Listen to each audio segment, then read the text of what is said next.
అందరికీ నమస్తే. Digital stories కి స్వాగతం. ఈ రోజు మనం వినబోయే కథ పేరు ఆలింగనం. రచయిత్రి బలభద్రపాత్రుని రమణి గారు రాశారండి. ఈ కథని మనము 4వ భాగం వినబోతున్నాము. ఇంకా కథలోకి వెళ్ళిపోదామా. మా ఇంటికి వెలిగించే దీపం ఇంటి ముందు నిప్పై మండుతుంది. వార్త తెలిసిన బంధువులంతా వచ్చారు. పెద్దక్క గుండెలు బాదుకొని ఏడుస్తుంది. అమ్మని నాన్నని పట్టుకోవడం ఎవరి తరం కావడం లేదు. మాధవ్ మా నాన్నగారికి వార్త చెప్పగానే ఆయన కింద పడి గుండె పట్టుకుని గిలగిలా తన్నుకుంటూ ఏడవడం నేను జీవితంలో మరవలేను. ఎన్నో అల్పమైన విషయాలకే పెద్దవాళ్ళు తిట్టారని అలిగి ఆవేశంతో ఆత్మహత్యా ప్రయత్నాలు చేసే పిల్లలు ఆ దృశ్యం చూస్తే తమ ఆలోచనలు ఎంత భయంకరమైనవో తెలుసుకుంటారు. కన్నవాళ్ళకి కడుపు కోతను మించిన శిక్ష మరొకటి లేదు. తల్లి ఎప్పుడూ జంట ఆలోచనలే చేస్తుంది. ఒకటి తన కోసం, ఇంకోటి పిల్లల కోసం. దయామయుడని పేరుపడ్డ ఆ భగవంతుడు కన్నతల్లి నుండి ఆమె పేగు చీల్చుకుని వచ్చిన బిడ్డల్ని ఎలా దూరం చేయగలడో. అమ్మ దుఃఖం చూస్తుంటే సముద్రపు అలలు గుర్తుకొచ్చాయి. ఇంకా ఆమె బ్రతుకున్నంత కాలం దానికి అంతం లేదు. తాతయ్య చిన్న పిల్లాళ్ళ బేరమని ఏడుస్తున్నాడు. ఇవన్నీ పట్టించుకోకుండా మా అందరికీ ఇష్టమైన మా చిన్నక్క నిశ్చితంగా కళ్ళు మూసుకొని పడుకొని ఉంది. మమ్మల్ని గులాబీ రేకుల మీద నడిపించాలని ఎంతగానో ఆశపడింది ఒకనాడు.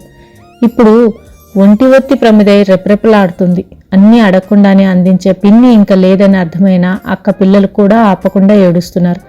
బావ పెద్దక్కను ఓదారుస్తూ, ఈ సమయంలో అమ్మా నాన్నని ఓదార్చాల్సిన దానివి, నువ్వే ఇలా అయిపోతే ఎలా అన్నాడు. గుమ్మం దగ్గర నిలబడ్డ నా భుజం మీద చెయ్యి పడి తల తిప్పి చూశాను. చైతన్య కనిపించాడు. భారమైన గొంతుతో, కాళ్ళింది పోతూ పోతూ నీకు బాధ్యతలు పెంచేసిపోయిందా అముక్త అన్నాడు. నేను అతనితో, బావా నాకు సాయం చేస్తావా అని అడిగాను. ఏం చేయాలో చెప్పు త్వరగా అన్నాడు చైతన్య. ఓ 10 గంపల గులాబీలు తెచ్చి పెడతావా అన్నాను. అలాగే అని అక్కడి నుండి వెళ్ళిపోయాడు అతను. వైజు, చిత్ర, వెంకట్, రఫీ అందరూ వచ్చారు. అక్కని గులాబీ రేకులు అమర్చిన పడక మీద పడుకోబెట్టాం. అయినా అది చేసిన దానికి ఇది చాలా తక్కువే. ఎంత సుఖపెట్టాలని తపన పడింది మమ్మల్ని. మాధవ్ తల్లి బంగారు తల్లి లాంటి పిల్ల మా కోడలవుతుందని ఆశపడ్డాను. భగవంతుడు చిన్న చూపు చూశాడు అని శోకం పెట్టింది. మాధవ్ పాపం అన్నీ దగ్గరుండి చేస్తున్నాడు. అక్క బాడీని తీసుకురావడం దగ్గర నుంచి అన్నీ తనే. ఆ రోజు వెనక్కి పిలవకూడదనుకొని ఊరుకున్నాను తల్లి. ఇంకా అసలు వెనక్కే రావని తెలీదు అంటూ అమ్మ నుదురు కొట్టుకుని ఏడ్చింది. మాధవ్ మొహంలో చాలా బాధ కనిపిస్తుంది. చివరిసారిగా అతనే అక్కతో మాట్లాడిన వ్యక్తి. అమ్మ వెనక్కి పిలిచి ఉంటే ఆలోచనలకి బ్రేక్ పడింది. అమ్మ ఎందుకు పిలవాలనుకుంది? ఎర్ర డైరీ మర్చిపోయిందని కదూ. అందులో ఏం రాసిందో. ఇదంతా ఎలా జరిగింది? తను డాక్టరే కదా, కిడ్నీ ప్రాబ్లం అని తెలుసుకోలేదా అడిగాడు వెంకట్. నిజమే, ఈ అనుమానాలు నాకు వచ్చాయి. అక్క ఓ 2 నెలలు ఉద్యోగ ప్రయత్నాలంటూ ఇంటికి రాలేదు. అప్పుడే ఏదో జరిగి ఉండవచ్చు. అక్క అంతిమయాత్రకు వీడ్కోలు ఇచ్చిన తర్వాత నేను మొదటిగా చేసిన పని అక్క ఎర్ర డైరీ పెట్టలోంచి తీసి నా అల్మారాలో దాచడం. శ్మశాన నిశ్శబ్దం ఎంత భయంకరంగా ఉంటుందో మా ఇంట్లో వాతావరణం చెప్తుంది. ఎవరికి ఎదురుపడ్డా మాట్లాడకుండా తప్పించుకు తిరుగుతున్నాం. ఏం మాట్లాడినా చిన్నక్క జ్ఞాపకాలే ముసురుకుంటున్నాయి. టీవీ మీద కప్పిన బట్ట దగ్గర నుంచి కూరగాయల బుట్ట వరకు అది తీర్చిదిద్దినవే. అత్తయ్య, చైతన్య ఇంకా ఊరు వెళ్లలేదు. తాతయ్య పూర్తిగా మంచంలో పడిపోయాడు. అమ్మకి మతి చెల్లించిందేమోనని ఒక్కసారి అనుమానం వస్తుంది. అదిగో నా చిన్న తల్లి అరచేరులో దిష్టి కొట్టేటట్లుంది అనో, తాతయ్యకు ఒకసారి బీపీ చూడుతల్లో అనో కలవరిస్తుంది. నాన్నగారు పలుకురాని బొమ్మే అయిపోయారు. నాకు వంట పనితో సరిపోతుంది. వంట చేయడం, వీళ్ళకి తినిపించడం 2 మహాయజ్ఞాలే. చైతన్య నాకు సహాయం చేస్తున్నాడు. నాన్న పెరట్లో చాలాసేపు ఉండిపోవడంతో వెళ్లి చూస్తే పాత సైకిల్ రిపేర్ చేస్తూ కనపడ్డారు. ఎందుకు అని అడగడానికి భయపడ్డాను. అప్పటికే వాలుకుచ్చి అటక మీద ఉన్నికోటు పెట్లో దాచేశారు. ఈ వయసులో రేపటి నుండి ఉద్యోగ ప్రయత్నాలు మొదలు పెడతారేమో అనిపించింది. నా వెనుక అడుగుల శబ్దమై వెనక్కి తిరిగితే చైతన్య. నిన్ను చూస్తే జాలేస్తుంది ముక్త. మేం వెళ్ళిపోయాక ఈ పెద్దవాళ్ళందరినీ ఎలా సమర్థిస్తావు అన్నాడు. నిజమే, భవిష్యత్తు కూర్చుని ఏ ఆశ లేని రిక్త హృదయాలతో ఉన్న వారితో కలిసి నేను ఈ శూన్య గృహకంలో ఓ కరిగిపోయే రోజుగా మారిపోతానేమో. బావి పళ్ళెం దగ్గరే కూర్చున్నాను. నా పక్కన చైతన్య. పెళ్లి గురించి ఏం ఆలోచించావు ముక్త నెమ్మదిగా అన్నాడు చైతన్య. ప్రస్తుతానికి ఏదైనా ఉద్యోగం చూసుకోవాలనుకుంటున్నాను అన్నాను. నీ చదువు ఆగకూడదు. కావాలంటే నేను వద్దు. నా ఇంటి బాధ్యతలు నన్ను తీసుకొని నువ్వు బాగా చదువుకోవాలన్నది కాళింది కోరిక. నాన్న కష్టపడకూడదు అన్నది కూడా అక్క కోరికే. చైతన్య చాలాసేపు మాట్లాడలేదు. కాసేపు అయ్యాక అమ్మకి అమలాపురం సంబంధం బాగా నచ్చిందంట, పెళ్లి చూపులకి రమ్మని పోరు పెడుతోంది అన్నాడు. చూసుకో బావా, అత్తయ్య నాన్నకంటే పెద్దది, ఎన్నాళ్ళని అన్నీ చేసుకోగలదు అన్నాడు. నిన్నోసారి అడిగి వెళ్దాం అనుకున్నాను, అడిగాను, జవాబు విన్నాక వెళ్లాలనే నిర్ణయించుకున్నాను స్థిరంగా అన్నాడు. అతని మనసులోని భావం అర్థమైంది. కళ్లల్లో నీళ్లు చిప్పిల్లాయి. నా మొహాన అసలు ఆ కళ్యాణం రాత లేదేమో. నా కాళ్ళ దగ్గరికి వచ్చింది నేను వద్దనుకున్నాను, నాకు కావాల్సింది నాకు దక్కలేదు. అత్తయ్య చైతన్య ప్రయాణం అయ్యారు. చైతన్య బ్యాగ్లో అతను చూడకుండా అటుకుల గొలుసు వేసేశాను. 4 రోజులు పోయాక పెద్దక్కని పిల్లల్ని బావ వచ్చి తీసుకెళ్లిపోయాడు. ఇల్లు బావురుమని మిగిలిపోయింది. కాలేజీ మానేశాను. నాన్నకి తెలియకుండా ఉద్యోగ ప్రయత్నాలు మొదలుపెట్టాను. మాధవ్ క్రమం తప్పకుండా వచ్చి అమ్మని నాన్నని పరామర్శించి వెళ్తున్నాడు. ఓ రోజు నన్ను కాలేజీకి ఎందుకు వెళ్ళడం లేదమ్మా అని అడిగాడు. ఇప్పుడు నాకు చదవాలని లేదు, ఏదైనా ఉద్యోగం చూసి పెట్టండి అన్నాను. డిగ్రీ కంప్లీట్ చేయి, అలాగే చూద్దాం అన్నాడు. కష్టం అన్నాను. నా మాట విని కాలేజీకి వెళ్ళు, సాయంత్రాలు పార్ట్ టైం జాబ్స్ ఏమన్నా చేద్దుగానిలే అన్నాడు. ఆ మాట నాకు నచ్చింది. నిజంగా చూస్తారా అన్నాను. మా ఫ్రెండ్కి వాచ్ షోరూమ్ ఉంది, అందులో చేస్తావా అడిగాడు. ఎంత ఇస్తారు అడిగాను. అతను నవ్వి ఎంత కావాలి అన్నాడు. 800 అన్నాను. సరే మాట్లాడి రేపు చెప్తాను అని వెళ్ళిపోయాడు.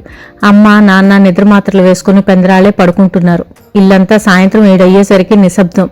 నా మంచం మీద కూర్చొని ఆత్రంగా అక్క డైరీ తీశాను. ఇంకోళ్ళ డైరీ చదవకూడదని తెలుసు, కానీ వాళ్లే లేనప్పుడు తప్పేమిటి? తెరుస్తుంటే చేతులు వణికాయి.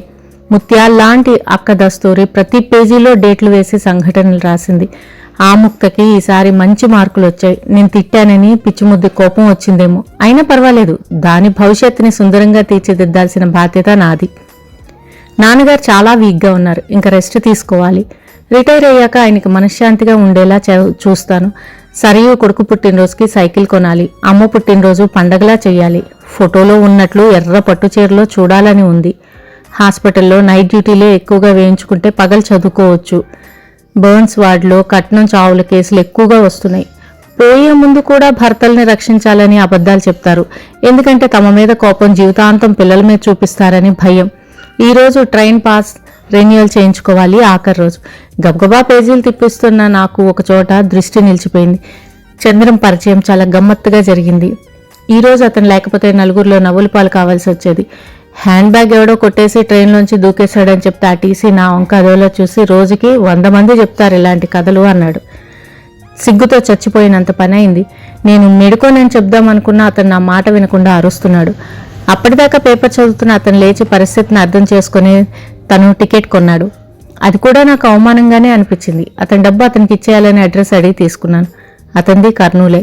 అతను చాలా తక్కువగా మాట్లాడతాళ్లా ఉంది. నేనేం చెప్పినా తలూపి ఊరుకున్నాడు. అతని సూట్ కేసు మీద చంద్ర అనే పొడి అక్షరాలు ఉన్నాయి. చంద్ర అడ్రస్ పట్టుకుని అతని డబ్బు ఇవ్వడానికి అతని ఇంటికి వెళ్ళాను. పెద్ద గేట్ లోపల విశాలమైన ఆవరణ, మధ్యలో చిన్న పెంకుటిల్లు. హోలీ పండుగ రోజు బుక్కాలు చల్లినట్లుగా ఉన్నాయి తోటలు. రంగురంగుల పువ్వులు ఆ ఇంట్లో ఆత్మీయత అనుబంధాలు ఎంతగా పెనవేసుకున్నాయో చెప్తున్నట్లుగా కలిసి పైకి పాకుతున్నాయి. సన్నజాజి రాధా మనోహరాలు ఓ పక్కగా ఉన్న బావికి పక్కనే అరటి చెట్లు, కాస్త దూరంలో వింజామరులు వీస్తున్న పరిచారికల్లా కొబ్బరి చెట్లు, మామిడి జామ పనస కవాతు చేస్తున్న సైనికుల్లా అటూ ఇటూ వరుసగా నిలబడి ఇంటికి దారి చూపిస్తున్నాయి. 2 కుందేలు పిల్లలు బంతినారు మధ్య తెల్లబంతుల్లా ఎగురుతున్నాయి. పావురాలు వాటికి అమర్చిన గూళ్లలోంచి తలలు బయటకు పెట్టి ఎవరూ అన్నట్లు ధ్వంచేస్తూ మెడ వయ్యారంగా తిప్పుతున్నాయి. చంద్ర అన్న నేమ్ ప్లేట్ చూస్తూ లోపలికి నడిచాను. ఓ పెద్ద హాల్లో 3 నుండి 12 ఏళ్ల లోపు పిల్లలు కూర్చొని చదువుకుంటున్నారు. ఓ 10 మంది దాకా ఉంటారు. ఇంతమంది పిల్లలు ఉన్న చోట ఇంత నిశ్శబ్దమా? నాకు ఆశ్చర్యం వేసింది. నేను లోపలికి వెళ్ళగానే వాళ్ళు నా వైపు తలలు తిప్పి చూశారు. పుస్తకం పట్టుకున్న ఆవిడ టీచర్ కాబోలు నన్ను అగాదిగా చూసింది. నేను గొంతు సవరించుకుని చంద్రగారు ఉన్నారా అన్నాను. 60 ఏళ్లు పైబడినట్లున్న ఆవిడ కళ్ళద్దాల్లోంచి నా వైపు చూస్తూ చంద్ర మీకు తెలుసా అంది. పిల్లలంతా సైగలతో ఆవిడని ఏదో అడుగుతున్నారు. నుదుటి మీద బొటన వేలుతో చూపిస్తున్నారు. ఆవిడేవో సైగలు చేసింది. అప్పుడు తెలిసింది నాకు అంతమంది పిల్లలున్న ఆ నిశ్శబ్దం ఎందుకో. వాళ్ళంతా పలుకురాని మూగ పిల్లలు. వెన్నెల బంతుల్లాంటి కుందేలు పిల్లల్లా తెల్లని యూనిఫామ్లో కూర్చొని ఉన్నారు. ఆయన నాకు ట్రైన్లో సహాయం చేశారు. నిన్ననే పరిచయం అయ్యారు. నెమ్మదిగా అన్నాను. కూర్చోండి అని కుర్చీ జరిపింది. ఆయన ఇక్కడే ఉంటారా అడిగాను. ఉంటాడు, ప్రస్తుతం పోలీస్ స్టేషన్లో ఉన్నాడు. మీరేం తీసుకుంటారు? రాగిజావ కానీ మజ్జిగ కానీ ఇవ్వగలను అంది ఆవిడ. చంద్రగారు పోలీస్ స్టేషన్కి ఎందుకు వెళ్లారు కంగారుగా అడిగాను. వాడికి ఇవన్నీ మామూలే, మీరేం తీసుకుంటారు అడిగింది ఆమె. ఏమీ వద్దు, ఆయన గురించి చెప్పండి. నిన్న వీడు హోటల్లో కాఫీ తాగుతుండగా ఓ 7 ఏళ్ల కుర్రాడు బల్లలు తుడుస్తూ గాజు గ్లాసు పగలగొట్టాడట. ఆ కుర్రాడిని ఓనర్ గూబ అదిరేటట్లు కొడితే ఆ కుర్రాడికి స్పృహ తప్పిందట. వెంటనే వీడు ఆ ఓనర్ని లాక్కుంటూ తీసుకెళ్లి పిల్లాడితో సహా ఆటోలో కుదేసి హాస్పిటల్కి తీసుకెళ్లాడుట. అక్కడ కుర్రాడి ట్రీట్మెంట్కి ఓనర్ చేత డబ్బు ఇప్పించి ఆ తర్వాత ఆ ఓనర్ గూబ అదిరేటట్లు కొట్టాడట. అతడు కంప్లైంట్ ఇచ్చాడు. వీడిని పోలీసులు పట్టుకెళ్లారు అని ముగించింది ఆవిడ. ఆ తర్వాత పిల్లల వైపు తిరిగి సైకిల్ చేసింది. వాళ్ళు పలకల మీద వాట్ ఈజ్ యువర్ నేమ్ అని ఇంగ్లీష్లో రాసి నాకు చూపించారు. నేను ఆశ్చర్యంగా ఆవిడ్ని పిల్లల్ని చూశాను. చంద్రగారు మీకేమవుతారు అన్నాను. మనవడు, వాడు నా కొడుకు అంది. ఈ స్కూల్ ఎవరిది? ఇది స్కూల్ కాదు, ఆశ్రమం మాదే. ఈ పిల్లలంతా అనాథలు అంది. చంద్రగారు ఏం చేస్తూ ఉంటారు అడిగాను. ఎలక్ట్రికల్ ఇంజనీరింగ్ చేశాడు. ప్రస్తుతం స్వంతంగా కాంపోనెంట్స్ కొని తెచ్చి పెద్ద పెద్ద కంపెనీలకు అమ్మే కాంట్రాక్ట్ చేస్తున్నాడు అని. ఇవన్నీ మీకెందుకు అన్నట్లు నా వైపు చూసింది ఆవిడ. ఎంత దయ, మూగపిల్లలకే ఎందుకు ప్రాధాన్యత ఇచ్చారు అడిగాను. ఆవిడ ఒకసారి కళ్ళజోడు సవరించుకుని అక్కడున్న బోర్డు మీద ఒక కూడికి లెక్క రాసి పిల్లల్ని అది చేయమన్నట్లు సైగ చేసింది. ఆ తర్వాత నా వైపు తిరిగి ఏమన్నారు? మూగపిల్లలకే ఎందుకా? అది మాకు బాగా అలవాటైన పని కాబట్టి. మా చంద్ర తల్లి తండ్రి ఇద్దరు చెమిటి మూగవాళ్లు. మాకు వాళ్లతో ఈ సైగలు అవి బాగా అలవాటుగా ఉండేవి. చంద్ర 10th క్లాస్లో ఉండగా ట్రైన్ యాక్సిడెంట్లో ఇద్దరూ ఒకేసారి పోయారు అంది. పిల్లలంతా లెక్క చేసేసి ఒకళ్ళనొకళ్ళు తోసుకుంటూ ఆవిడ దగ్గరికి పరిగెత్తుకొచ్చేశారు. ఆవిడ ఒక్కొక్కళ్ళ పలక తీసుకుని దిద్దుతుంది. గాలి వీచినప్పుడల్లా కదిలే గుమ్మాలకి కట్టిన చిరుమువ్వలే అక్కడ శబ్దాన్ని బ్రతికిస్తున్నాయి. ఆవిడ నవ్వుతూ పిల్లల తల మీద మొట్టికాయలు వేస్తుంది. ఇంత నిశ్చింతగా ఎలా ఉండగలుగుతుంది? మరి చంద్రగారు ఎప్పుడొస్తారు అని అడిగాను. రషీద్ వెళ్ళాడు. వాడు లాయర్. వీడికి చిన్నప్పటి నుండి ఫ్రెండ్ అయినందువల్ల ఇలాంటి పనులు వాడికి తప్పవు అని నిట్టూచింది. నాకు అక్కడ వాతావరణం చాలా కొత్తగా వింతగా ఎంతో హాయిగా అనిపించింది. అప్పటి వరకు చంద్ర అంటే ఉన్న గౌరవం ఆ నిమిషానే అభిమానంగా మారింది. నేను సెలవు తీసుకుని మళ్ళీ వస్తాను అని వచ్చేస్తుంటే పిల్లలు మళ్ళీ నుదుటి మీద బొటనవేలు బొట్టులా పెట్టుకుని సాయి చేశారు. నీ పేరు అడుగుతున్నారు అందావిడ. కాళింది అని చాక్పీస్ తీసుకుని బోర్డు మీద రాసి వారికి చూపించాను. ఏం చేస్తుంటావు అడిగింది. మెడిసిన్ హౌస్ సర్జెన్సీ చేస్తున్నాను చెప్పాను. ఫోన్ చేసిరా, ఈసారి వాడు దొరకొచ్చు అంది. నేను నంబర్ తీసుకుని నా హాస్టల్ నంబర్ నా పేరు రాసి ఆవిడకిచ్చి నేను వచ్చి వెళ్ళానని చెప్పండి అని అక్కడి నుంచి బయలుదేరాను. పిల్లలంతా చేతులుపుతూ టాటా చెప్పారు. గాలికి పున్నాగ పరిమళం నన్ను చుట్టుముట్టింది. అది నా రూమ్కి వచ్చాక కూడా ఇంకా నన్ను పట్టుకునే ఉంది. ఎంత చిత్రమైన వాడు చంద్ర. తనకి నిర్దేశించిన కర్తవ్యాన్ని దీక్షగా ఈ వయసులో కూడా అలు పెరిగని చిరునవ్వుతో చేసుకుపోతున్న ఆ ముసలావిడ ఎంతటి ఉన్నతురాలు. జీవితం అంతా ముక్కు కాళ్ళు మూసుకుని తపస్సులు చేసిన ఋషులు సమాజానికి ఏం ఉపయోగపడ్డారు? ఓ 7 ఏళ్ల పసివాడి బొగ్గ మీద నుండి జారే కన్నీటి చారని ఆపగలిగే శక్తి ఉన్న మనిషే మానవత్వానికి అర్థం చెప్పగలవాడు, నిజమైన పురుషుడు. ఒక దానవుణ్ణి కళ్ళు మూసుకొని భరించడం కాదు ఋషత్వం, సంస్కరించడం. ఈ మానవ అరణ్యంలో నేను ఈరోజు ఒక ఋషిని చూశాను. డైరీ చదువుతున్న నా కళ్ళు చెమ్మర్చాయి. అక్కవి ఎంత సున్నితమైన భావాలు. ఆమె పువ్వులాంటి హృదయం చూరగొన్న ఆ చంద్రం ఎంత అదృష్టవంతుడు. చంద్ర గురించి చదవడానికి నా కళ్ళు మళ్ళీ డైరీ వైపు తిరిగాయి. చంద్ర ఎక్కువగా మాట్లాడే స్వభావం కలవాడు కాదు. మాటల కన్నా చేతల్లోనే బాగా నమ్మకం ఉన్నవాడు. ప్రపంచం 2000 సంవత్సరంలో ప్రళయంలో మునిగిపోతుంది. కేవలం నా భక్తులు మాత్రమే రక్షింపబడి మిగిలి ఉంటారు అన్న ప్రకటన దినపత్రికలో ఇచ్చిన ఒక మోడర్న్ దేవుడి అడ్రస్ వెతుక్కుంటూ వెళ్లి ప్రజల్ని భయభ్రాంతుల్ని చేసి వాళ్ళ అమాయకత్వాన్ని మూర్ఖత్వంగా మారుస్తావా అంటూ దేహశుద్ధి చేసి వచ్చాడట. మళ్లీ కేసు అయింది. నాకు నానమ్మగారి ద్వారా చంద్ర స్నేహితుడు రషీద్ పరిచయం అయ్యాడు. ఏది సహించలేని భరించలేని వాణ్ణి ఎట్లా భరించడం అండి, చస్తున్నాను అంటూ రషీద్ ఫ్రెండ్ గురించి మురిపెంగా చెప్పాడు. చంద్ర నేను డబ్బు తిరిగి ఇవ్వగానే తొందరేం అని కానీ వద్దు ఉంచండి అని కానీ అనకుండా తీసుకుని జోబులో పెట్టుకున్నాడు. అక్కడ నేను ఉన్న గంట సేపట్లో నేనే ఎక్కువగా మాట్లాడానేమో. అతను రాత్రి వంట కోసం క్యాబేజీ సన్నగా తరుగుతూ కూర్చున్నాడు. నానమ్మ అందరికీ రాగిజావ తెచ్చిచ్చింది. అది ఎంత రుచిగా ఉందో వర్ణించలేను. రషీద్ చంద్రని ఆట పట్టిస్తూ, రేపెవరినైనా ఉతుకుడు కార్యక్రమం ఉందా నాయనా? ఒకవేళ ఉంటే కనుక 2 రోజులు పోస్ట్ పోన్ చేసుకో, విజయవాడ వాళ్ళు వచ్చే పనిప తగిలింది నాకు అన్నాడు. చంద్ర అటు ఇటు చూసి తలుపు వెనక నుండి చీపురు తెచ్చి చెత్త కనిపిస్తే నాకు ఊడ్చిపారే బుద్ధేస్తుంది అన్నాడు. ఆ శ్లేషకు మేము నవ్వేశాం. అతను నవ్వలేదు. అసలు నవ్వితే ఎలా ఉంటుందోనని ఊహిస్తూ కూర్చున్నారు. చంద్రలో అందం కంటే ఆకర్షణ ఎక్కువ. రషీద్ చంద్ర కూడా సిటీలో ఏదో అర్జెంట్ పని ఉండడంతో నాతో పాటు బయలుదేరారు. రషీద్ మోటార్ బైక్ సర్వీసింగ్కి ఇచ్చానని చెప్పి ఆటో పిలిచాడు. మా హాస్టల్ దగ్గర నన్ను దింపి వాళ్ళు కూడా అక్కడే దిగిపోయారు. నేను పర్సులోంచి డబ్బులు తీసి ఆటోకి ఇస్తుంటే రషీద్ అడ్డుపడబోయాడు. చంద్ర కలుగ చేసుకుని మనం ఇద్దరం అయితే బస్సులో వచ్చేవాళ్ళం. అతను ఆ మాట జోక్గా కాదు సీరియస్గా అనడం నాకు నవ్వు తెప్పించింది.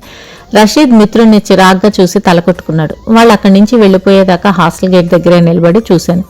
అందరం మనసుల్లో అనుకునే మాటలే అతను బయటికి అనేస్తాడు. అతని గురించి ఎవరేం అనుకుంటే తనకేం అన్నట్లుగా ఉంటాడు. అనవసరమైన విషయాలు పట్టించుకోడు. అతనికి అవసరం అనిపించేవి ప్రపంచానికి అనవసరం అనిపిస్తాయి. మార్నింగ్ షోను మ్యాట్నీను బ్యాన్ చేయాలి. దేశంలో ప్రొడక్టివ్ టైం అంతా వేస్ట్ అయిపోతుంది. ఆ రేట్లు కూడా ఈవినింగ్ నైట్ షోస్కి వేసి కాంపెన్సేట్ చేస్తే సరి అన్నాడు. ఎవరికీ రాని ఐడియాలు వస్తాయి. ఆదివారం అవగానే నాకు తెలియకుండానే నా మనసు ఆశ్రమానికి దారితీస్తుంది. మామిడి చెట్టు కింద నవారు మంచం వాల్చుకొని బనీన్ పంచెతో పిల్లలను పెట్టుకొని ఉన్నాడు. అతని కళ్ళల్లో మేజర్ సర్జరీ చేస్తున్న డాక్టర్ కళ్ళల్లో కనిపించే ఏకాగ్రత కనిపిస్తుంది. అతని ఒళ్ళో ఉన్న తెల్ల కుందేలు పిల్లకి కట్టుకడుతున్నాడు. ఎక్కడో దెబ్బ తగిలించుకుని ఉంటుంది. ఆ మనోహర దృశ్యం చూస్తూ ఓ నిమిషం అలాగే నిలబడిపోయాను. పిల్లలు గమనించి పరిగెత్తుకుంటూ వచ్చి నన్ను చుట్టుకున్నారు. అతడు జరిగి మంచం మీద నాకు చోటిచ్చాడు. పిల్లలు మంచినీళ్లు తెచ్చిచ్చారు. నేను వాళ్ళకి తీసుకెళ్లిన బిళ్ళలు బిస్కెట్లు పంచాను. నాన్నమ్మ బయటకు వచ్చి పలకరించింది. నేను బీపీ ఆపరేటర్ తీసుకెళ్లడం వలన ఆవిడకి బీపీ చెక్ చేసి మందులు ఇచ్చాను. చంద్ర ఆ సమయంలో కిచెన్లో వంట చేశాడు. నేను అక్కడే భోజనం చేశాను. రసం ఆకుకూర పప్పుతో అందరం కలిసి తింటుంటే థ్రిల్గా అనిపించింది. ముఖ్యంగా ఆ వంట అతను చేయడం వల్లనేమో అని నాకు అనిపించింది. 3 నెలలుగా అనుకుంటున్న పని ఇప్పటికి పూర్తి చేయగలిగాను అన్నాడు. ఏమిటది? స్టార్ హోటల్స్లో మిగిలిపోయిన ఫుడ్ని నగరంలోని వివిధ ఆర్గనైజ్లకి రోజు పంపించే విషయమై మాట్లాడుతూ వచ్చాను. చివరికి ఒప్పుకున్నారు. హైదరాబాద్ సమీపంలోని స్టార్ హోటల్స్ యజమానులు లయన్స్ క్లబ్ సహకారంతో ఈ పనిని చేస్తారు. ఆర్ఫనేజ్ పిల్లలు రోజు మనకంటే రిచ్ ఫుడ్ తింటారన్నమాట అన్నాడు. అతను నవ్వడం లేదు, కానీ అతని కళ్ళు మెరుస్తున్నాయి. బహుశా మనసు నవ్వుతుందేమో. అతను గిటార్ వాయిస్తాడని ఆ రోజు వరకు నాకు తెలీదు. అతను గిటార్ వాయిస్తుంటే వింటూ చాలాసేపు ఉండిపోయాను. చాలా హుషారుగా ఉన్నాడు. మన దైనందిన జీవితం ఒక మనిషి తలుపులతో ఉత్సాహభరితం అవుతోందంటే అతనంటే మనకి ఇష్టం పెరిగిపోతుందన్నమాట. రోగులను చూస్తే ఇదివరకు నాలో కలిగేలాంటి చిన్నపాటి విసుగు కూడా కలగడం లేదు. వాళ్ళ మీద దయ ప్రేమ కలుగుతున్నాయి. తనకేమీ కాని అనాథ పిల్లల కోసం రాత్రింబవళ్ళు ఆలోచించి పాటుపడుతున్న చంద్రం గుర్తొస్తాడు. చంద్ర బర్త్డే అని నానమ్మ చెప్పింది. అతని కోసం వైట్ కుర్తా పైజమా కొన్నాను. అతను అస్తమానం వేసే డ్రెస్ అదే. మరి కేక్ తీసుకుని వెళ్లేసరికి చంద్రం లేడు. పక్క వీధిలో మెకానిక్ షెడ్లో పనిచేస్తున్న కుర్రాడికి యాక్సిడెంట్ అవడంతో హాస్పిటల్కి తీసుకెళ్లాడట. నానమ్మకి నేను వంటల్లో సాయం చేశాను. అన్నం కూర సాంబార్ సేమియా పాయసం చేశాం. పిల్లలతో కలిసి బయట క్రికెట్ ఆడసాగాను. చంద్ర నలిగి మాసిపోయిన బట్టలతో పెరిగిన గడ్డంతో నీరసంగా వచ్చాడు. పుట్టినరోజు పూట అతను అలా ఉండటం నాకు బాధ అనిపించింది. అలా ఉన్నారేం అన్నాను. కొంచెం రక్తం ఇవ్వవలసి వచ్చింది అని నిలబడలేక మంచం మీద వాలాడు. హాస్పిటల్లో పాలు బ్రెడ్ లాంటివి ఏమైనా ఇచ్చారా అడిగాను. అది ధర్మాసుపత్రి, అక్కడ అంత ఆ ధర్మబుద్ధి ఉండదు అన్నాడు. నానమ్మ వచ్చి తలంటి పోసుకో పదా అంది. కాసేపు ఆగు అన్నాడు. నేను బట్టల ప్యాకెట్ చేతికిస్తూ స్నానం చేసి వేసుకోండి, విష్ యూ హ్యాపీ బర్త్డే అన్నాను. బర్త్డే రోజునే కాదు, నేను ప్రతిరోజు హ్యాపీగానే ఉంటాను, ప్రతి వాళ్ళు అలాగే ఉండాలి కూడా అన్నాడు. నిజమే, అతను చేస్తున్న వర్క్లో ఎంతటా ఆనందాన్ని పొందుతాడో, ప్రతి పనిలో తృప్తి, అంతులేని ఆత్మవిశ్వాసం. అతనికి ఈ బర్త్డేస్ అవి సెలబ్రేట్ చేసుకోవడం పట్ల ఇంట్రెస్ట్ లేదు. దేవుడికి కానీ తల్లిదండ్రుల ఫోటోకి కానీ దండం కూడా పెట్టినట్లు నాకెప్పుడు కనిపించలేదు. బహుశా అతని దైవం చుట్టూ ఉన్న చిన్నారుల కళ్ళల్లో కనిపిస్తుందేమో, అందుకనే వాళ్లతో ఎక్కువ సమయం గడుపుతాడు. గంగ అనే అమ్మాయి పై పనులన్నీ చేస్తూ ఉంటుంది. సంద్రం బాబు అంటుంది. నిజంగా అతను సంద్రమే. నాలో అతని పట్ల కలుగుతున్న భావాలు నాకు ఆశ్చర్యం అనిపిస్తున్నాయి. అతను మాత్రం నా పట్ల ఆకర్షితుడైనట్టు కానీ, నన్ను ఆడపిల్లగా ట్రీట్ చేసి ప్రత్యేకంగా చూసినట్లు కానీ ఎప్పుడూ కనిపించలేదు. ఇంటికి ఓ రోజు అతనే వెళ్ళవేశాడు. పిల్లలతో పాటు కొంచెం తీసుకొని నేను వేస్తుంటే అతను వారించలేదు. అతను సోమర్తనాన్ని భరించలేడు. గంగమొగుడు కష్టపడకుండా కూర్చొని తింటున్నాడని తెలిసి చితకబాదాడట. నేనే వెళ్ళి కట్టుకట్టి మందులిచ్చి వచ్చాను. ఆ దెబ్బలకి కట్లు కడుతూ అతను కొట్టాడని తలుచుకొని వాటికి ప్రేమగా సపరేలు చేశాను. ఫూలిష్నెస్కి పరాకాష్ట ప్రేమ. అది అతని పట్ల నాకు ఏర్పడి అతనికి మాత్రం ఏర్పడకపోవడం విధి. నాన్నమ్మ ఈరోజు బాధపడింది. వీడికి ఈ వయసులో వచ్చే సహజమైన ఆలోచనలు రావడం లేదమ్మా. ఎంతసేపు అన్యాయాలు, దురాఘాతాలు, సమాజం అంటున్నాడు. అసలు ఏ పిల్లనైనా ఇష్టపడి పెళ్లి చేసుకుంటాడా?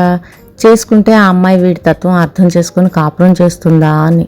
నేను దాటిపోయేలాగా పిచ్చినాగన్నకి తోడు దొరకాలమ్మా అంది.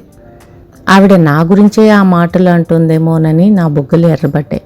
ఓ రోజు సడన్గా చంద్రం హాస్పిటల్లో నన్ను వెతుక్కుంటూ వచ్చాడు. నాకు గబరా వేసి నానమ్మ బాగుందా అన్నాను. ఇటు నుంచి వెళ్తుంటే గుర్తొచ్చారు, అందుకే వచ్చాను అన్నాడు. అంతలోనే కాదు మీకోసమే ఇటు వచ్చాను అన్నాడు.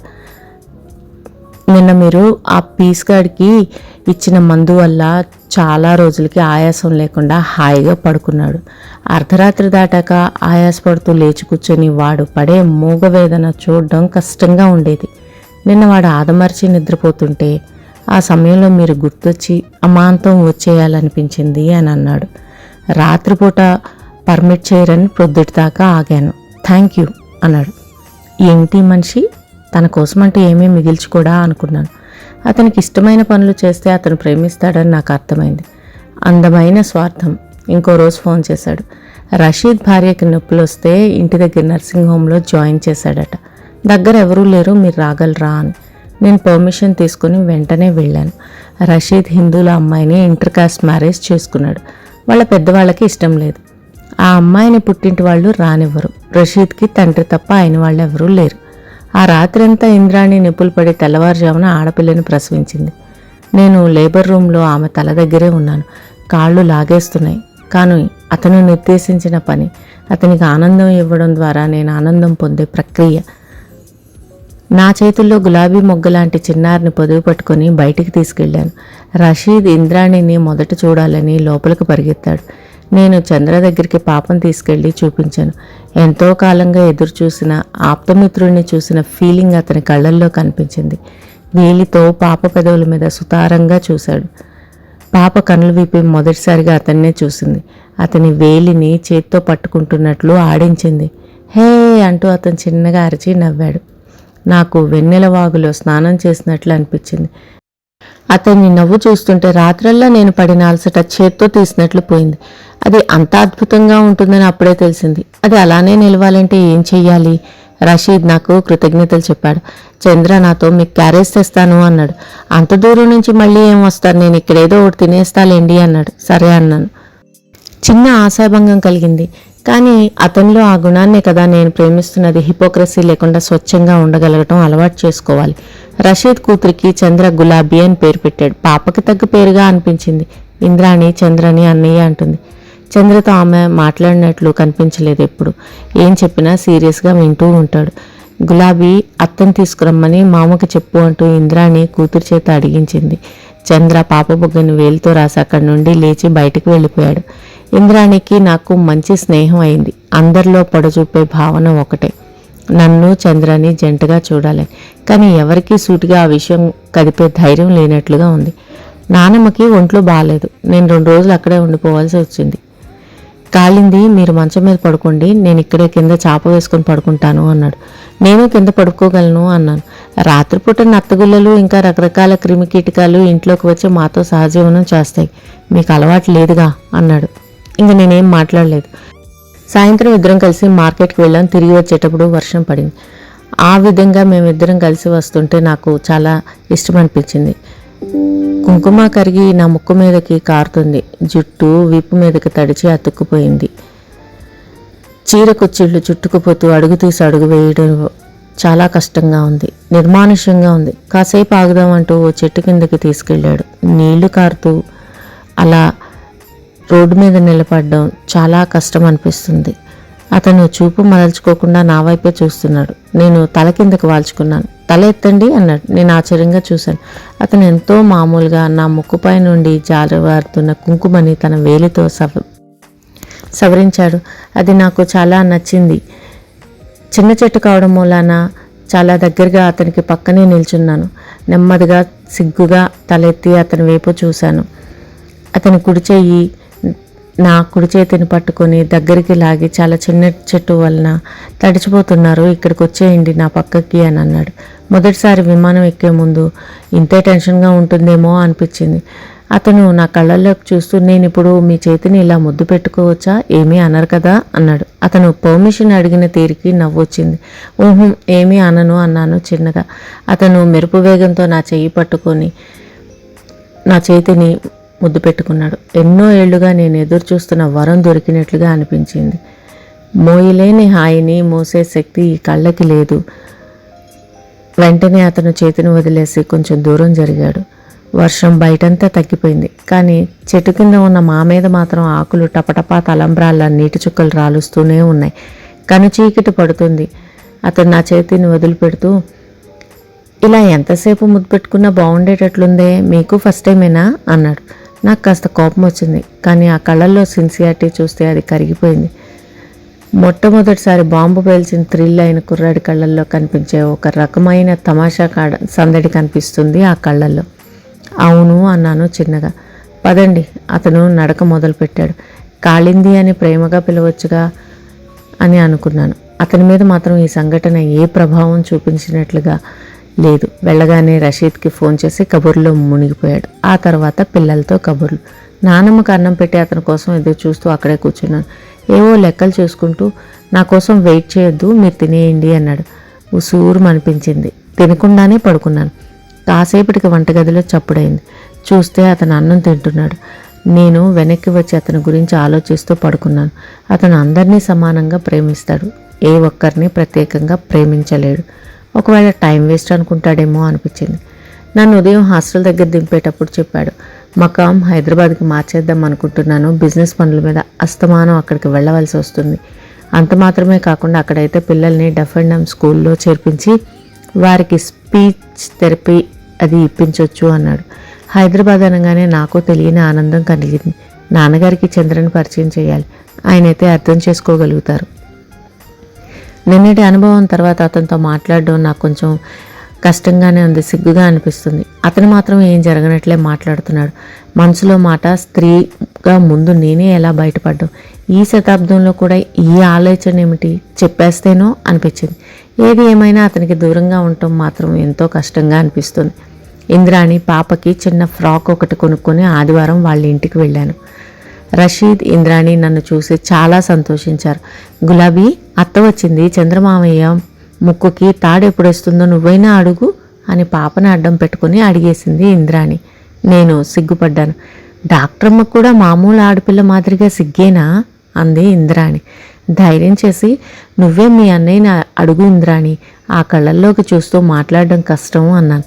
నీకిష్టమేనా నా చేతిని తన చేతిలోకి తీసుకొని ఊపుతూ ఆనందంగా అడిగింది. పూర్తిగా అన్నాను. అతని లాంటి పూర్ణ పురుషుడు నాకెక్కడ దొరుకుతాడు? ఎటువంటి ఆటంకాలు వచ్చినా తన లక్ష్యం వైపు నుండి దృష్టి మరల్చడు. సమస్యలు వస్తే చింతపోడు, సంబరం వస్తే పొంగిపోడు, నిరంతరం శ్రమిస్తాడు. హృదయం నిండా పొంగి పొరలే ప్రేమ ఇతరులకు ఇవ్వడమే కానీ తను తీసుకోవడం అనేది ఉండదు. He's a perfect man. ఆర్థికంగా మా ఇద్దరి సంపాదన కలిస్తే అతని కుటుంబంతో పాటు మా కుటుంబం కూడా హాయిగా ఉండగలదు. ఆ ముక్త బాధ్యత అతను ఎంత మాత్రం కాదనడు. ఇంత దూరం వెళ్ళాయి నా మనసులోని ఆలోచనలు. రేపు రాఖీ పండుగ రోజు రాఖీ కట్టి తోఫాగా వదిలిని అడిగేస్తాను. ఇవ్వకేం చేస్తాడు, తన మనసులో లేకపోతే కదా నవ్వుతూ అంది ఇంద్రాణి. ఆ చివరి మాటకి నా గుండె జల్లుమంది. ఎన్నిసార్లు ఈ పెదవులకి ఆ నవ్వు కనిపించిందో. అంత మామూలుగా మీ ఖర్చీఫ్ నేను ఒకసారి వాడుకొని ఇవ్వచ్చా అన్నట్లుగా నా చేతిని ముద్దు పెట్టుకున్నాడా? ప్రేమలో కలిగే బాధ విరహం వల్ల వస్తుంది. ఆ విరహాన్ని ఏమాత్రం భరించలేని ప్రబంధ నాయకులు నోటికొచ్చినట్లు తిట్టేవారట. నేను తిట్టలేను. నేను ప్రేమించిన వ్యక్తి నేను ఇక్కడ అతని తాలూకు విరహంతో వేగిపోతుంటే తను అక్కడ ఓ పసివాడి జీవితం నేల రాలిపోకుండా పందిరి వేస్తూ ఉంటాడు. ఆ పందిరి కింద అందరితో పాటు నేను సేదతీరాలి. పందిరంతా నాదే కావాలి అని అనుకోకూడదు. రాఖీ పండుగ రోజు ఇంద్రాణి అతన్ని పెళ్లి విషయం అడుగుతుందని నాకు తెలుసు. నేను ఆ రోజు కోసం ఆతృతగా ఎదురు చూస్తున్నాను.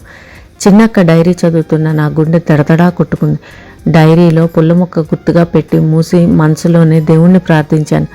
ఒకవేళ అతను అక్కని రిజెక్ట్ చేయలేదు కదా. ఇంతగా ప్రేమించిన సున్నిత మనస్కురాలు అలాంటిది జరిగితే అసలు భరించలేదు. మళ్ళీ ఆత్రంగా డైరీ చదవసాగాను. రాఖీ పండుగ రోజు వెంకటేశ్వర స్వామి గుడికి వెళ్ళి భక్తిగా నమస్కరించి నా మనసులో కోరిక ఆయనకి తెలియపరిచాను. జీవితంలో నేను చంద్రన్ తప్ప ఇంత గాఢంగా ఏదీ కావాలని కోరుకోలేదు. చేతుల్లో చెమటలు పడుతున్నాయి. చాలా టెన్షన్గా ఉంది. ఫోన్ చేద్దాం అనుకొని కూడా విరమించుకున్నాను. అతను ఎలా రియాక్ట్ అవుతాడో, నాతో ఎలా మాట్లాడతాడో మనసులో ఊహించుకుంటూ రూమ్కి వచ్చేసాను. ఆలోచనలతో నాకు నిద్ర పట్టేసింది. ఆయా రూమ్ తలుపు తట్టి మీకోసం విజిటర్ వచ్చాడు అని చెప్పి వెళ్ళింది. ఆమె అన్న మాటలతో నాకు ఎక్కడలేని హుషారు వచ్చేసింది. తప్పకుండా అతనే అని తెలుసు. బాత్రూంలోకి వెళ్ళి మొహం కడుక్కొని ఒంటికేసి చూసి చీర మార్చుకున్నాను. జడేసుకుందామా అనుకొని మళ్ళీ ఆలస్యం అవుతుందేమోనని పైపైన దువ్వేసుకున్నాను. బొట్టు బిళ్ళను ఒకసారి సర్చ్ చేసుకొని బయటకు వచ్చాను. అతను వరండాలో జేబులు చేతులు పెట్టుకొని బయటకు చూస్తూ నిలబడి ఉన్నాడు. అడుగులు వేగంగా పడలేదు. నెమ్మదిగా వెళ్ళాను. అతను సీరియస్గా బయట ఉన్న చెట్ల కేసి చూస్తున్నాడు. అతని భుజం మీద చేయి వేసి నా వైపుకు తిప్పుకోవాలని ఎంతగానో అనిపించింది. ధైర్యం చాలక హలో అన్నాను. తను నా వైపు తిరిగి హలో, మీతో చాలా ముఖ్యమైన విషయం ఒకటి మాట్లాడాలి, నాతో బయటకు వస్తారా అని అడిగాడు. ఏం మాట్లాడతాడో తెలిసి నా బుగ్గల్లో మంకినీళ్ళు పూసే వస్తాను అన్నాను. మనసులో నీతో నరకానికైనా వస్తాను అనుకున్నాను. అతని వెనకాల అడుగు వేస్తుంటే నాకు కొత్తగా అనిపించింది. ఇద్దరం గాంధీ పార్క్కి వెళ్ళాం. పక్షులన్నీ గుళ్ళకి చేరుతున్నాయి. దూరంగా ఓ పిల్లవాడు నిలబడి గొంతెత్తి తనకి తెలియని రాగంలో అవ్యక్తమైనటువంటి భావంతో ఏదో పాడుకుంటూ పోతున్నాడు. నేను అతను ఏం చెప్తాడా అన్నట్లు చూస్తూ కూర్చున్నాను. అతను గంభీరంగా, నాకు రాబర్ట్ ఫ్రోస్ట్ పోయం గుర్తొస్తుంది. I have to go many miles, I have to keep many promises before I sleep. ఇప్పుడు నా పరిస్థితి అలాగే ఉంది అన్నాడు. నాకు అర్థం కాక అంటే అన్నాడు. అతను నాకు దగ్గరగా కూర్చొని చేయి చాపి నాన్నమ్మకి చెప్పనని మాట ఇవ్వండి అన్నాడు. అతని చేతిలో నా చేయి వేశాను. నేను ఎక్కువ రోజులు బ్రతకను అన్నాడు. నా చెయ్యి అతని చేతిలో వణికింది. ఏమిటి? భయంగా అడిగాను. అవును, నా కిడ్నీలు 2 ఫెయిల్ అయ్యాయట అన్నాడు చాలా మామూలుగా. వద్దు, హాస్యానికి కూడా అలాంటి మాటలు మాట్లాడొద్దు ఏడుపు గొంతుతో అన్నాడు. హాస్యాలు ఆడటానికి నా దగ్గర టైం లేదు అన్నాడు. చంద్ర, ఏమిటిది? అతని భుజం మీద ఏడుస్తూ వాలిపోయాను. అతను నన్ను దూరంగా జరపలేదు. తల మీద చెయ్యి వేసి నిమ్ముతూ, ఆపరేషన్ అంటే డోనర్ సమస్య, డోనర్ దొరికినా అంత డబ్బు నా దగ్గర లేదు. బాధల్లా పోతానని కాదు, పనులు పూర్తవకుండా పోతున్నానే అని. నానమ్మ పెద్దదైపోయింది. ఆ నారాయణ, లలిత 10th క్లాస్ పరీక్షకు అపేర్ అయ్యేదాకైనా ఉంటే ఆ తర్వాత చిన్నపిల్లల బాధ్యత ఈ పెద్ద పిల్లలు చూసుకుంటారు అన్నాడు. నేను అతని మాటలకి ఏడుస్తూ, నో, అలా జరగనివ్వను, డోనర్ కోసం ట్రై చేద్దాం, నా సూట్ అయితే సమస్య లేదు అనేసాను. అతను నన్ను తన వైపు తిప్పుకొని, నా కోసం ఏడుస్తున్నావా అన్నాడు. ఇంద్రాణి అతనితో మాట్లాడలేదన్న విషయం రాఖీ లేని అతని చెయ్యి చూస్తేనే తెలుస్తుంది. ఐ లవ్ యూ మొక్కులు ఎగవేలుస్తూ అనేసాను. నిజంగానే అడిగాడు. ఇలాంటి విషయాలు అబద్ధాలు కూడా చెప్తామా? అయితే నా కిడ్నీ ఇవ్వటం కన్నా మహత్తరమైన పని ఒకటి ఉంది, అది ఆ మగపిల్లలకి అండగా ఉండటం. ఆ పని చెయ్యి అన్నాడు. నేను అంగీకరించినట్లు తల అడ్డంగా ఊపి, నాకు మీరు కావాలి అన్నాను. కానీ ఈ ప్రపంచానికి ఒక డాక్టర్ అవసరం ఇంకా ఎక్కువ కాలింది అన్నాడు. అతను మొదటిసారిగా నా పేరు పెట్టి పిలిచిన సందర్భం ఇదవకుండా ఉంటే ఎంత బాగుండేది. అతని చెయ్యి నా గుప్పెట్లో బిగుసుకుంది. డాక్టర్లు చాలామంది ఉంటారు, మీలాంటి మానవతావాదులు 100కో 1,000కో ఒక్కరుంటారు. You are precious. నా కళ్ళు ఆకుండా వర్షిస్తున్నాయి. ఈ చెయ్యి పట్టుకుని జీవితం అంతా నడవాలనుకున్నాను. I can't lose you. నన్ను కాపాడాలనుకోవడం స్వార్థం. అనాథలైన ఆ పిల్లలకి అండగా ఉంటానని నాకు ఆ మాట ఇవ్వడం త్యాగం అన్నాడు. నాలో అంత త్యాగగుణం లేదు అన్నాను. నాకు ఉక్రోషం, ఆక్రోషం అన్నీ ఎగదన్నుకొచ్చాయి. ఆ దేవుడు మంచి వాళ్ళని ఎందుకు ఇలా పరీక్షిస్తాడు? మరోసారి పరీక్షలన్నీ చేయిస్తాను. హాస్పిటల్ అథారిటీస్తో మాట్లాడి ఏదైనా చారిటీ దొరుకుతుందేమో చూద్దామన్నాను. అతను ఇష్టపడలేదు. డోనర్ దొరికితే 2 లక్షలు సంపాదించడం అంత కష్టం కాదని నచ్చ చెప్పాను. ఆ ఇల్లు కూడా తనఖాలో ఉంది. నా ఆర్థిక పరిస్థితి మీకు తెలీదు అన్నాడు. మా ఆర్థిక స్థితి అంతంత మాత్రమే. నా లేమి మీద మొదటిసారి కోపం వచ్చింది. అట్ ఎనీ కాస్ట్ మిమ్మల్ని మాత్రం పోనీను. నా శక్తి మేరకు కృషి చేస్తాను దృఢంగా చెప్పాను. అతను నవ్వాడు. నేనెంతో ఇష్టపడే అతని నవ్వు. ఆ నవ్వును నేను ఎంజాయ్ చేసే స్థితిలో లేను. చీకటి పడుతుంది, రేపటి గురించి ఆలోచిస్తూ ఈరోజు పిల్లల్ని పడుకోబెట్టలేను కదా అన్నాడు. కమ్ముకొస్తున్న చీకటి చూస్తుంటే నాకు దుఃఖం ముంచుకొస్తుంది. జీవితంలో ఒక్కగానొక్క వరం కోరుకుంటే ఎంత నిక్కచ్చిగా తిరస్కరించాడు ఆ దేవుడు. అయినా నేను ఓడిపోదలుచుకోలేదు. సావిత్రిలా అతని కోసం ఎమున్నైనా ఎదిరించదలుచుకున్నాను. ఆనందమా, నీకు నీటి బుడగకి ఎంత పోలికే. త్రుటిలో మాయ చేసి అంతలోనే ఆనవాళ్ళు కూడా లేకుండా మాయమవుతావు. ఫ్రెండ్స్, ఈ భాగాన్ని ఇంతటితో ముగిస్తున్నాను. ఫర్దర్ స్టోరీని నెక్స్ట్ వీడియోలో విందాము. Thank you very much for listening.